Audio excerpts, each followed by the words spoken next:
શું તમને દાડમના દાણા ખાવા પસંદ છે? તે એકદમ રસદાર હોય છે, ક્રન્ચી પણ હોય છે. એની સાથે સાથે તે તમારા સ્વાસ્થ્યને ઘણા બધા ફાયદા આપવાનું કામ કરે છે. દાડમની અંદર એન્ટીઓક્સિડન્ટ્સ ભરપૂર માત્રામાં હોય છે, જે તમારા કોષોને નુકસાનથી બચાવે છે અને બોડીમાં બળતરા પણ ઘટાડે છે. દાડમના રસમાં કુદરતી એન્ટીબેક્ટેરિયલ ગુણધર્મો હોય છે, જે મોઢામાં પ્લાકના નિર્માણને ઘટાડે છે અને મૌખિક બેક્ટેરિયા સામે પણ લડી શકે છે. તે તમારા જબડા અને દાંતને સ્વસ્થ રાખવામાં તમારી મદદ કરે છે.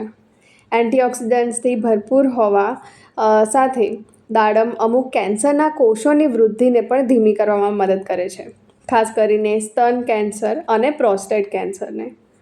અભ્યાસો સૂચવે છે કે દાડમનો અર્ક કિડનીની પથરીનું જોખમ ઘટાડી શકે છે અને મૂત્રાશયના સ્વાસ્થ્યને પણ ટેકો આપે છે.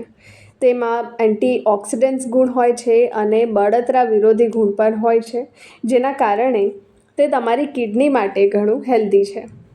દાડમના રસનું નિયમિત સેવન મગજના કાર્યને અને યાદશક્તિને વધારવામાં મદદ કરે છે, ખાસ કરીને નાના બાળકો અને વૃદ્ધો માટે.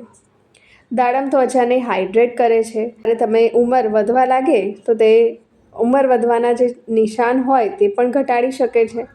ખીલ જેવી સ્થિતિમાં સુધારો કરે છે, સ્કિનમાં કોલેજનને વેગ આપે છે અને સૂર્યના નુકસાન સામે પણ રક્ષણ આપે છે.